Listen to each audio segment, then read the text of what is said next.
This is exactly how you should blind buy your fragrances, so the next fragrance you buy won't just end up collecting dust on your shelf.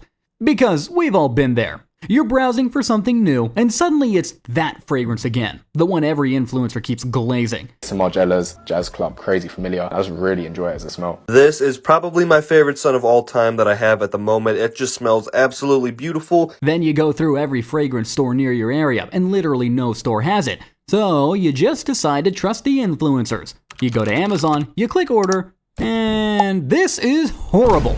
Yeah, this is going straight to the failed blind buy pile. So let me present to you the 4 different strategies on how you can blind buy any fragrance and won't just end up wasting your money. The first strategy is to buy a sample of the fragrance. I mean, this is the best way to get to know exactly what you're buying. But there are a few problems with this strategy. First of all, samples cost money. I mean, samples be costing like $10 plus shipping at this point. For that price, you can literally get something like, I don't know, a whole clone? Secondly, it takes like a week to get to your doorstep due to shipping.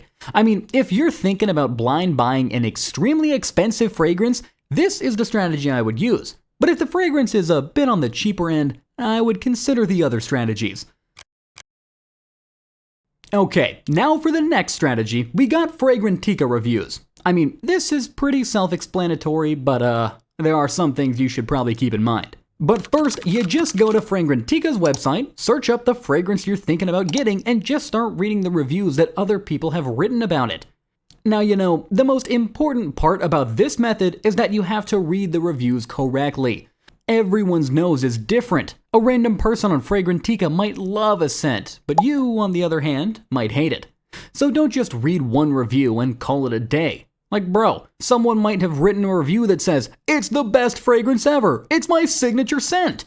But then you scroll down a little bit further, and suddenly everyone is saying that the scent is straight up butt cheeks.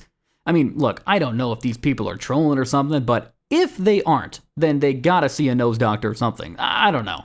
But for real though, you have to try to pick up all the different characteristics that the reviews tell you. Some things to keep in mind are, what are the reviews telling you about longevity? What about how the fragrance smells just after spraying it on your skin? What about when it's been on your skin for an hour? That's how you should be reading the reviews if you want to increase your chances to succeed in blind buying. Funny story actually. When I was about to blind buy like my 6th or 7th cologne, which was Opera by Zergoff, and yes, some influencers glazed it. Let's review this banger of a fragrance, Zergoff's Opera. This fragrance honestly doesn't get the hype or attention it deserves. When you first spray this fragrance, you get a beautiful mix of fruity and floral notes. I got interested, went to read the Fragrantica reviews, and there were people literally glazing all over it. But on the other hand, there were a lot more people saying that it smelled like an old opera house or like a grandma's living room. Anyway, I went ahead and bought it for some reason, and, well, can you guess what it smelled like? Yes, you're right. It smelled like your average grandma's living room. But now into the actual useful stuff. The third strategy is to compare the fragrance to something that you already have. This is some more advanced stuff, but in the fragrance world, smells are usually described by notes. Notes are kind of what the fragrance is made out of. Scent notes are, for example, vanilla, cedarwood, leather, etc. Now, if you already have a fragrance or two, go into Fragrantica's website, find the fragrance you already have, scroll down just a little bit, and you'll find its notes. Now, the most important part, spray the fragrance and start analyzing the scent while checking the notes. What notes can you smell? What do you like about the scent? For example, if you have a sweet vanilla scent and you love the vanilla in it, chances are that you'll like other vanilla scents too.